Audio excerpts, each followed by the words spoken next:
국민의힘이 지금 질서 있는 조기 퇴진 로드맵을 국정 안정화를 위한 TF라는 조직에서 만든다는 그런 소식을 전해드리고 있는 겁니다. 그 TF에서 검토하게 될 몇 가지 경우의 수를 저희가 좀 살펴드리려고 합니다. 일단 첫 번째 하야, 그리고 두 번째 탄핵. 이거는 국민의힘의 지금 선택지는 아닌 것 같습니다. 3번 바로 보시면 한덕수 총리가 대통령 권한 대행을 만드는 것. 이게 이제 한동훈 대표가 좀 꺼내던 카드이기도 하고요. 4번은 이겁니다. 임기 단축 개헌. 비상거국 내각을 구성한 뒤에 임기 단축 개헌을 하는 그런 방안도 지금 검토될 수 있어 보입니다. 국민의힘 입장에서는 차기 대선까지 가장 시간을 벌 수 있는 그런 카드로 꼽힙니다만 야당의 동의가 필수적인 그런 거겠죠. 그리고 이 피의자 구속. 지금 윤석열 대통령이 내란죄의 피의자로 입건돼 있기 때문에 앞으로 구속까지 된다면 그 직무가 정지되고, 그러면 직무 정지된 대통령을 대신해서 또 총리가 역할을 할 수 있지 않을까, 이런 시나리오들이 나옵니다. 이 경우에는 지금 야당의 탄핵 공세 실효성이 떨어지기 때문에 여당이 대응할 수 있는 그런 선택지가 더 많아질 수 있다, 이런 평가들도 나오고 있긴 합니다. 최 의원님 어떻게 보십니까? 저 하나하나가 다 논란이 있는 대목이에요. 네. 그리고 그 대부분은 이재명 대표의 동의가 있어야 되는 거고요. 예. 근데 이재명 대표가 동의 안 할 내용들이 대단히 많아요. 그러면 예를 들어서 하야를 할 것 같으면 아마 윤석열 대통령은 벌써 그런 선택을 했을 가능성이 높아요. 근데 지금까지 그 상황이 이렇게 진전되고 있는 과정을 보면 예. 아마 하야는 안 할 것 같고, 탄핵은 현재는 반대하고 있지만 아마 지금 매주 그 탄핵 소추안을 주말에 표결한다는 거 아니겠어요? 그러면 언젠가는 다른 형식의 그 퇴진 시나리오가 만약에 그 작동이 안 된다, 그러면 최종적으로는 탄핵을 선택할 가능성이 있다고 저는 봅니다.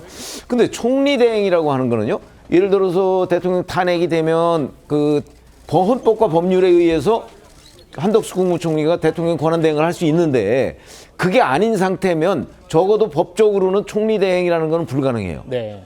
그냥 대통령이 우임을 해서 나는 이 선으로 퇴할 테니까 총리가 국정을 총괄하십시오라고 하는 그 정도지, 그건 법적인 보장은 없어요. 그렇기 때문에 아마 저 부분에도 이재명 대표가 동의하지 않을 것이고, 임기 단축 개헌 마찬가지고, 이제 윤석열 대통령이 만약에 구속이 된다, 그러면 헌법에 있는 이른바 사고에 해당한다고 주장하는 법조인들도 있는가 하면, 그렇지 않고 구속은 무죄 추정의 원칙이나 이런 수사의 한 방편이기 때문에 과연 그게 사고에 해당하는가, 이런 반론도 많거든요. 그렇기 때문에 피의자가 구속된다고 해서 당연히 저는 그 한덕수 국무총리가 직무정지로 인한 권한대행을 할 것이다, 이건 굉장히 논란이 많습니다. 그래서 저 하나하나 어떤 선택을 하느냐에 따라서 법률적 논쟁뿐만 아니고 정치적 논쟁도 있을 것이기 때문에 지금 여기서 단정적으로 이럴 경우에 이렇게 될 것이다라고 얘기하기는 어렵습니다. 예. 지금 저희 모든 패널 분들께서 고개를 끄덕끄덕 거리고 계십니다. 그러니까 저희가 지금 보여드리고 있는 1번에서 5번까지의 이 시나리오 모두 하나하나 만만한 게 없다는 겁니다.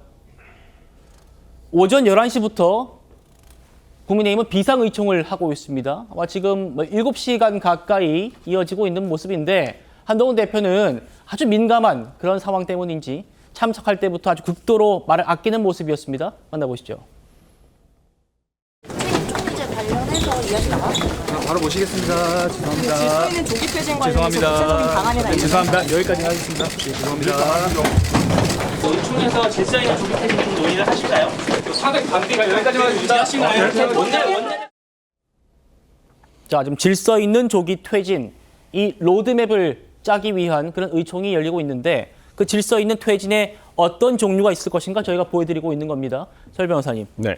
이 5가지 중에서 지금 의총에서 굉장히 많은 의견이 나오고 있다는데, 네. 개인적으로 보시기에는 어떤 식으로 좀 국민의힘이 선택할 것 같으신가요? 그러니까 국민의힘 입장에서는 하야는 안 될 것 같습니다. 왜냐하면 하야를 해버리면 바로 60일 내에 어떤 보궐선거를 치러야 되기 때문에 지금 국민의힘 입장에서는 굉장히 어렵다라고 생각을 할 것이고요.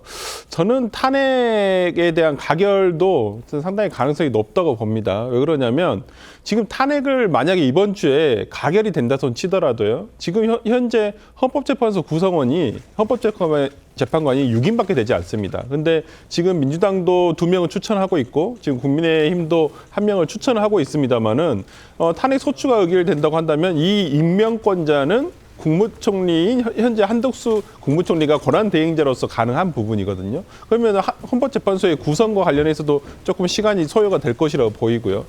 그렇게 된다면 저는 탄핵 어떤 심의라든지 이런 부분까지 한다면 최장 180일, 뭐 기존의 어떤 탄핵 기간들을 살펴봤을 때는 뭐 한 100일 내외에서 끝날 거라고 생각을 하는데 그렇다 손 치더라도 저는 한 4, 5개월은 잡아야 된다. 비슷하거든요. 6개월 거의 비슷하게 걸린다 생각하고 총리 대행이나 이런 부분 등은 좀 위법 소지가, 위헌 소지가 있습니다. 그리고 저는 그래도 가장 빠른 게 오히려 그 윤석열 대통령에 대한 신병 확보, 그러니까 피의자로서 구속 영장이 청구가 돼서 그다음 발부가 된다고 한다면 저는 개인적으로 이건 해석의 여지가 남습니다만은 어떤 직무 집행을 유지하기 어려운 상황이라고 저는 보기 때문에 네. 저는 사고에 해당합니다. 그럼 헌법상 사고에 해당한다고 한다면 어제 그 한동훈 대표와 한덕수 총리가 얘기를 했던 한덕수 총리의 권한대행이 적법하게 실행이 될 수 있다는 것이거든요. 그렇다고 한다면 이 부분과 관련해가지고 어떤 적법성, 위헌성 시비를 조금 벗어나서 실질적으로 당 정의 어떤 국정 운영을 할 수 있는 토대는 법적으로는 일단 조금 마련됐다고 볼 수도 있을 것 같습니다. 예.